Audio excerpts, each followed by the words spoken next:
જય શ્રી કૃષ્ણ મિત્રો, હું છું કલા ગામી. મારી યુટ્યુબ ચેનલ ચાની રેસીપીમાં તમારા બધાનું સ્વાગત કરું છું. આજે આપણે બનાવીશું ચણા મેથી લસણનું ખાટું અથાણું. આખા વર્ષ માટે સ્ટોર કરી શકાય એવા આ અથાણામાં ચણા, કેરી, મેથી અને લસણનું પરફેક્ટ માપથી બનાવીશું. તો ફ્રેન્ડ્સ, આ કાઠિયાવાડ અને સૌરાષ્ટ્રમાં દરેક ઘરમાં બનતું આ ટ્રેડિશનલ અથાણું છે કે જેનો સ્વાદ ખૂબ જ સરસ આવે છે અને અથાણું બિલકુલ ચીકણું ન બને અને અથાણામાં ફૂગ પણ ન થાય. એના માટે આખું વર્ષ કેવી રીતે સ્ટોર કરવું એ પણ હું તમને આ વિડીયોમાં બતાવવાની છું. તો ફ્રેન્ડ્સ, વિડીયો પૂરેપૂરો જોજો. રેસીપી ગમે તો વિડીયોને લાઇક કરજો, શેર કરજો અને આવા નવા વિડીયો જોવા માટે મારી ચેનલને સબસ્ક્રાઈબ કરજો. તો ચાલો શરૂ કરીએ આજની મજેદાર રેસીપી. તો ચાલો બનાવીએ એકદમ પરફેક્ટ માપ સાથે એક વર્ષ સુધી સ્ટોર કરી શકાય એવું ચણા મેથી લસણનું અથાણું બનાવવા માટે અહીંયા મેં 1 વાટકી જેટલા દેશી ચણા લીધા છે અને અડધી વાટકી સૂકી મેથી લીધી છે. અને તમે આ રીતે એક જ વાટકીનું માપ લઈને બનાવશો તો તમારું અથાણું ખૂબ જ સરસ પરફેક્ટ બનશે. પહેલાં તો આપણે મેથી અને ચણાને સારી રીતે ધોઈ લેવાના છે. ચણાને બાઉલમાં ઉમેરી દઈશું. એ જ રીતે મેથીને પણ બાઉલમાં ઉમેરી દઈશું. પહેલાં આપણે ચણા ધોઈ લઈશું. ચણાને સારી રીતે ચોળીને ધોઈ લઈશું.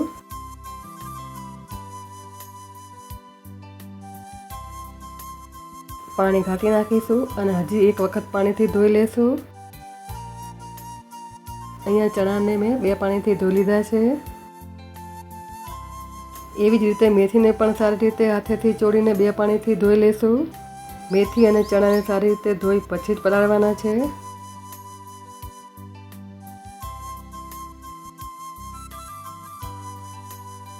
આ પાણી ઘાટીને બીજી વખત પાણીથી ધોઈ લઈશું. હવે આપણે મેથી અને ચણા બંનેને પલાળી દઈશું.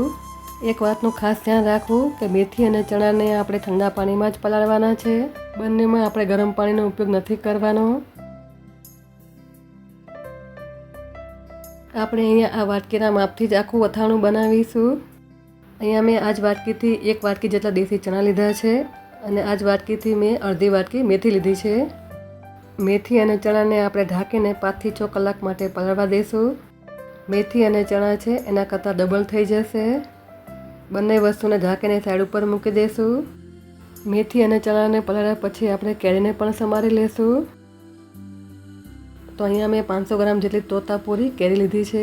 તમે રાજાપુરી કેરીનો પણ ઉપયોગ કરી શકો છો. હવે આપણે આ કેરીને પાણીથી સારી રીતે ધોઈને લૂછી લઈશું. અથાણામાં ઉપયોગ કરતાં પહેલાં કેરીને સારી રીતે ચોખ્ખી કરીને પછી જ ઉપયોગ કરવાનો છે.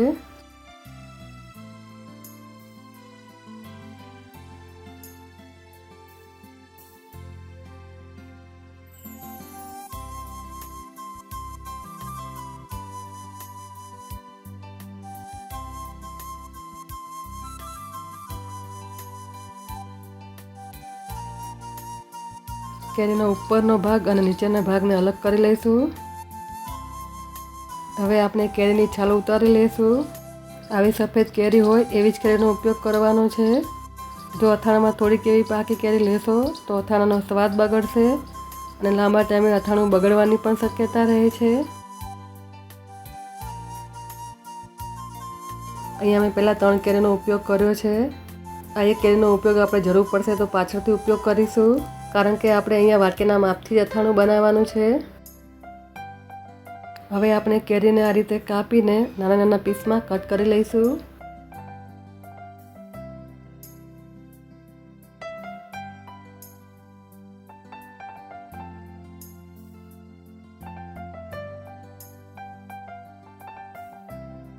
અહીંયા મેં કેરીને સમારી લીધી છે અને આ રીતના નાના નાના પીસમાં કટ કરી લીધા છે. હવે આપણે જે વાટકીથી ચણા અને મેથી લીધા છે એ જ વાટકીના માપથી આપણે 4 વાટકી જેટલી કેરી લઈશું.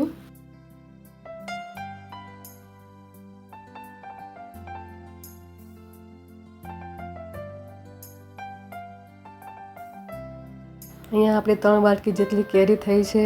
હવે જે આપણે એક કેરી વધી છે એને પણ આપણે છાલ ઉતારીને આવી રીતે નાના નાના કટકામાં કટ કરી લઈશું. આ સમારેલી કેરીને પણ આપણે વાટકીમાં લઈ લઈશું. અહીંયા આપણે અથાણું બનાવવા માટે 500 ગ્રામ કેરીનો ઉપયોગ થયો છે. અત્યારે મેં 1 વાટકી ચણા સામે 500 ગ્રામ કેરી લીધી છે. તમે કેરીનું પ્રમાણ વધારી પણ શકો છો. કેરીના સમાયેલા બધા ટુકડાને આપણે એક બાઉલમાં લઈ લઈશું. હવે આપણે સમાયેલી કેરીના ટુકડામાં હળદર અને મીઠું મિક્સ કરીશું. 2 ચમચી ભરીને મીઠું ઉમેરીશું અને 1 ચમચી હળદર ઉમેરીશું. હળદર અને મીઠું કેરી સાથે સરસ રીતે મિક્સ કરી દઈશું. કેરીમાં હળદર અને મીઠું નાખવાથી અથાણાનો કલર સરસ આવે છે અને કેરી લાંબા સમય સુધી સારી રહે છે. આવી રીતે મિક્સ કરી લીધા પછી એક વખત આવી રીતે ઉછાળીને મિક્સ કરી લઈશું. કેરીના બધા જ પીસમાં હળદર અને મીઠું કોટ થઈ જવું જોઈએ. તો તમે જોઈ શકો છો કેરીમાં હળદર અને મીઠું સરસ મિક્સ થઈ ગયું છે. હવે કેરીને પણ ઢાંકીને 5 કલાક માટે રહેવા દઈશું. પછી આપણે આગળની પ્રોસેસ કરીશું. અહીંયા કેરીના ટુકડાને હળદર મીઠામાં રાખ્યાને 5 કલાક થઈ ગયા છે. તો હવે આપણે જોઈ લઈશું. અહીંયા તમે જોઈ શકો છો કેરીમાં હળદર અને મીઠું નાખ્યું હતું તેનું પાણી એકદમ સરસ છૂટું પડી ગયું છે. કેરીને હાથમાં લઈને જોઈએ તો કેરી હું પ્રેસ કરું છું તો કેરીમાંથી એકદમ સરસ પાણી છૂટું પડે છે. આવી રીતે કેરીની અંદર સુધી હળદર અને મીઠાનો ભાગ ચડી ગયો છે. હવે કેરીને હળદર મીઠામાંથી ઘાટી લેશું. અહીંયા મેં તપેલી ઉપર એક ચાણી રાખી દીધી છે. ચાણીમાં આપણે બધી જ કેરીને નાખી દઈશું એટલે કેરીમાં રહેલું બધું પાણી નીતરી જશે. આપણે આ કેરીને 5 મિનિટ માટે આમને આમ જ રહેવા દઈશું. આપણે આ કેરીને સાઈડમાં મૂકી દઈશું. હવે આપણે પલાળેલા ચણા અને મેથીને પણ જોઈ લઈએ. તો આપણા મેથી ચણા પણ સરસ પલળી ગયા છે. તો તમે જોઈ શકો છો કે આપણા મેથી અને ચણા એકદમ ફૂલીને ડબલ થઈ ગયા છે. આપણે આ રીતે પ્રેસ કરીએ તો ચણામાંથી ફોતરું અલગ થઈ જાય છે. તો આપણા ચણા પણ સરસ પલળી ગયા છે. હવે આપણે મેથીને પણ ચેક કરી લઈએ. મેથીને હાથમાં લઈને ચેક કરીએ તો હાથમાં લેતા જ મેથી એકદમ કટ થઈ જાય છે. તો આવી રીતે મેથી પલળેલી હોવી જોઈએ. હવે આપણે ચણા અને મેથીમાંથી પાણી અલગ કરી લઈશું. ચણામાંથી પાણી ચાળણા વડે નિતારી લઈશું. આ રીતે ચણામાંથી બધું પાણી અલગ કરી લઈશું.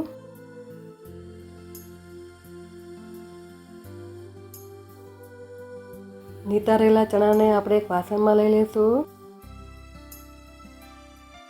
હવે મેથીને પણ આ રીતે ચાળણામાં લઈને નિતારી લઈશું. આ રીતે મેથીમાંથી બધું પાણી અલગ કરી લઈશું.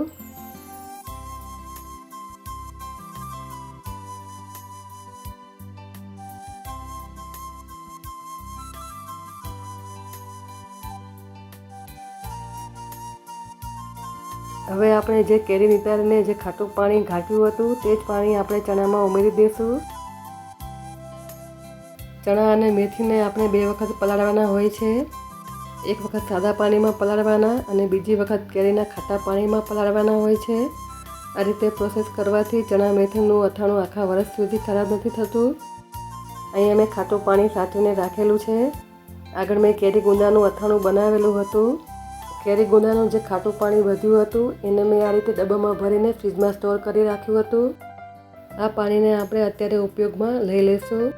હવે આ પાણીને આપણે મેથીમાં ઉમેરીશું. આ રીતે ગમે ત્યારે કેરીનું અથાણું બનાવો તો ખાટું પાણી તમારે સાચવીને રાખવાનું. પછી તમારે કોઈ પણ અથાણું બનાવવું હોય તો આ ખાટું પાણી ઉપયોગમાં આવે છે. બાકીનું પાણી આપણે ચણામાં ઉમેરી દઈશું. આ પાણીને આપણે ચણા અને મેથી સાથે મિક્સ કરી લઈશું. મેથી અને ચણામાં આપણે ખાટું પાણી મિક્સ કરી લીધું છે. હવે આને ઢાંકીને 3 થી 4 કલાક માટે રહેવા દઈશું જેથી મેથી અને ચણામાં ખાટું પાણી સરસ રીતે ચડી જાય. મેથી અને ચણાને ઢાંકીને રાખી દઈશું. અહીં અમે કેરીને સૂકવવા માટે એક પેપર લઈ લીધું છે. હવે પેપર ઉપર આપણે એક કોટનનું કપડું પાથરી દઈશું. તો આવી રીતે કપડા નીચે પેપર રાખવાથી કેરીના પાણીના પીળા ડાઘ ટાઈલ્સમાં નથી પડતા. હવે આપણે કેરીના ટુકડાને કપડા ઉપર પાથરી દઈશું. આ રીતે એકદમ છૂટી છૂટી કેરી પાથરવાની છે. તમે જોઈ શકો છો કે મેં બધી કેરીને આ રીતે છૂટી છૂટી પાથરી લીધી છે. હવે આ રીતે 3 થી 4 કલાક માટે કુદરતી હવામાં જ આપણે કેરીને સૂકવવા દેવાની છે. પંખા નીચે પણ નથી રાખવાની અને તાપમાં પણ નથી રાખવાની. કુદરતી જે તમારા ઘરમાં પવન આવતો હોય તે જગ્યાએ તમારે કેરીને સૂકવવા માટે રાખી દેવાની છે. તમે કેરીને પંખા નીચે સૂકવશો તો કેરી એકદમ ચવડ થઈ જશે અને તડકામાં સૂકવશો તો એકદમ સુકાઈ જશે. તેથી આપણું અથાણું બિલકુલ સારું નહીં બને. તો અહીંયા મેં કેરીને છૂટી છૂટી સૂકવી લીધી છે. અહીંયા મેથી ચણાને ખાટા પાણીમાં પલાળીને 5 થી 6 કલાક થઈ ગઈ છે. હવે આપણે જોઈ લઈએ. તો તમે જોઈ શકો છો ચણાને ખાટા પાણીમાં પલાળીને રાખ્યા હતા તો ચણામાં એકદમ સરસ પીળો કલર પણ આવી ગયો છે. મેથીમાં પણ સરસ પીળો કલર આવી ગયો છે. મેથી અને ચણામાંથી આપણે પાણી અલગ કરી લઈશું. આ રીતે ચણાને ચાયણામાં લઈને બધું પાણી નિતારી લઈશું અને બાઉલમાં લઈ લઈશું.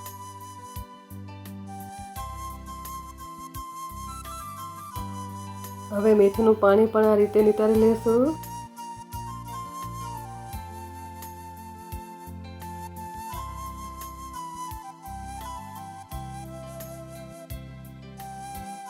મેથીને થોડી વાર માટે ચાયણામાં રહેવા દઈશું જેથી બધું પાણી નીતરી જાય.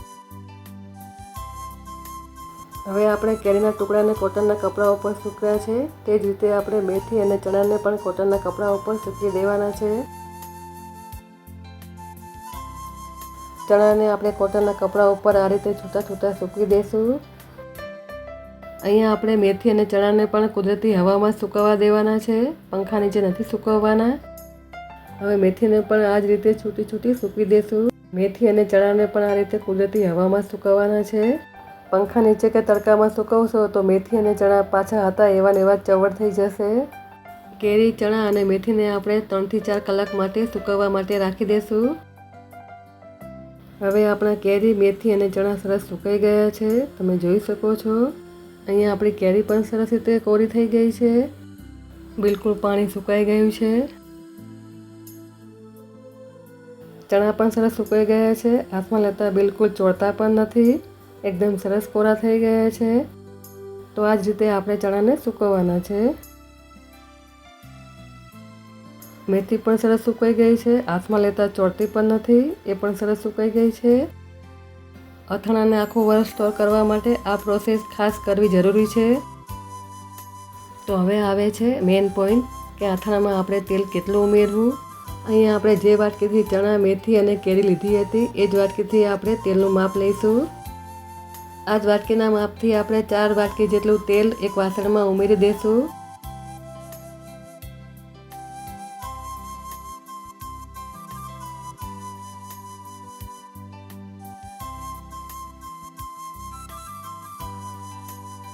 હવે આપણે ગેસ ચાલુ કરીશું અને ગેસને એકદમ ધીમો રાખીશું અને આ તેલને આપણે ધીમા તાપે ગરમ થવા દઈશું.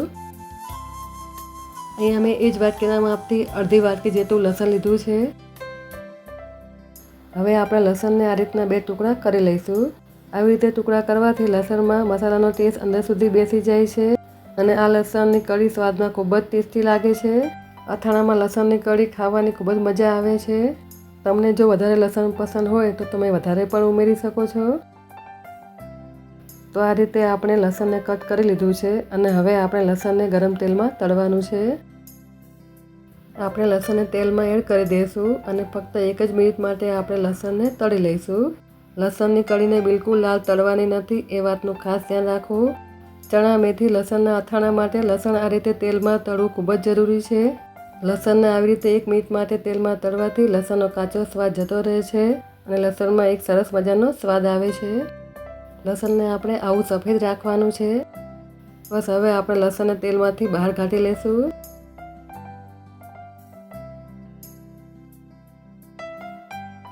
લસણને મેં સરસ તળી લીધું છે.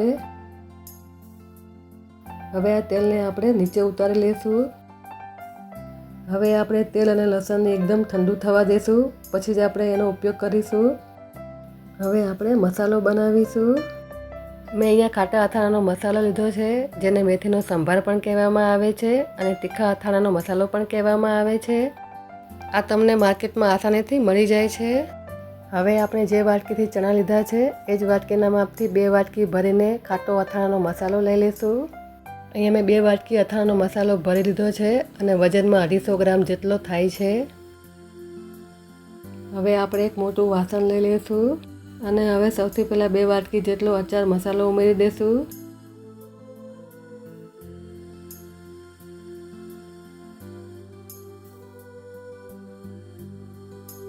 ઠંડુ થયેલ તેલને આપણે મસાલામાં થોડુંક ઉમેરી દઈશું.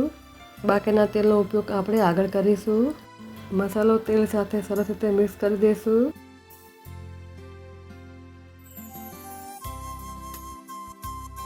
મસાલો તેલમાં સરસ રીતે મિક્સ થઈ ગયો છે. હવે આપણે મસાલામાં ચણા, મેથી અને કેરીને ઉમેરી દઈશું.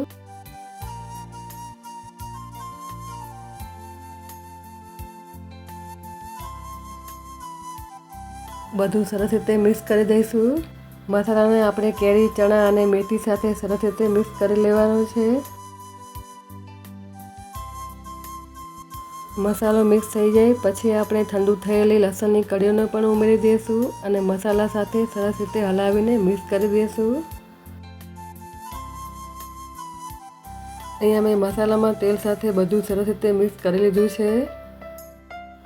અત્યારે તમને તેલનું પ્રમાણ ઓછું લાગશે, પણ બાકીનું તેલ આપણે પાછળથી ઉમેરીશું. બધું સરસ રીતે મિક્સ થઈ જાય પછી આપણે ચમચાથી હલકા હાથે આવી રીતે પ્રેસ કરી દઈશું.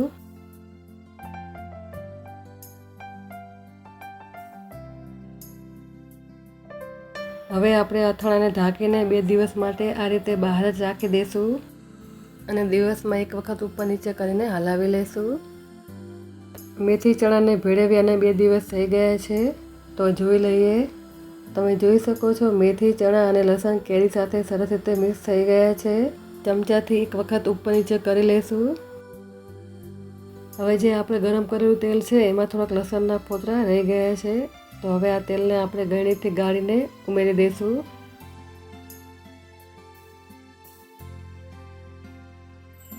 તેલ ઉમેર્યા પછી બધું એકવાર સરસ રીતે મિક્સ કરી દઈશું. તો ફ્રેન્ડ્સ, આપણા અથાણાનો કલર પણ સરસ આવી ગયો છે. તો અહીંયા આપણું ચણા, મેથી અને લસણનું અથાણું તૈયાર થઈ ગયું છે. આપણે હવે અથાણાને એક ચોખ્ખી બરણીમાં ભરી દઈશું. અથાણું ભરવા માટે બરણીને સારી રીતે ધોઈ તડકામાં 1 દિવસ રાખી અને ઠંડી થાય પછી જ આપણે અથાણું ભરવાનું છે. આપણે આ કાચની બરણીમાં અથાણું ભરી લઈશું. આ રીતે અથાણાના બરણીમાં થોડું થોડું ઉમેરતું જવાનું અને પછી ચમચાથી આ રીતે દબાવતા જવાનું છે. તમે અથાણાને જ્યારે બરણીમાં ભરો ત્યારે તમારે આ રીતે અથાણાને દબાવીને ભરવાનું છે. તો તમે આ રીતે અથાણાને સ્ટોર કરશો તો તમારું અથાણું લાંબા સમય સુધી સારું રહેશે. તો આવી જ રીતે આપણે થોડું થોડું અથાણું બરણીમાં ભરતા જશું અને ચમચાથી પ્રેસ કરતા જશું, જેથી તેલ હોય એ ઉપર આવી જાય.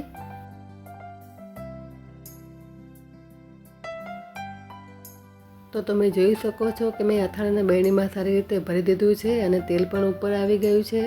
મેથી, ચણા તેલમાં ડૂબેલા હોય તો જ અથાણું સારું રહેશે, નહીં તો તરત જ ફૂગ આવી જશે. એટલે મેથી, ચણા, લસણના અથાણામાં તેલ ડૂબાડૂબ રાખવાનું છે. હવે આપણે અથાણાને બરણીને ટીશ્યુ પેપરથી બધી બાજુથી સરસ રીતે સાફ કરી લઈશું.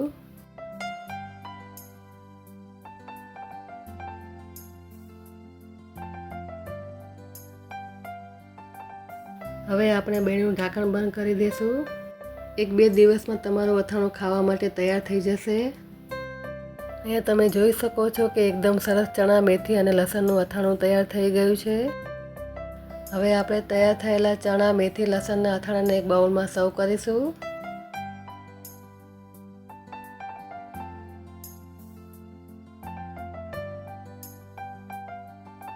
તો ફ્રેન્ડ્સ, તમને મારી આજની આ ચણા, મેથી, લસણની અથાણાની રેસીપી ગમી હોય તો મારા વિડીયોને એક લાઈક જરૂરથી આપજો અને તમારા ફ્રેન્ડ અને ફેમિલીમાં વધારે શેર કરજો.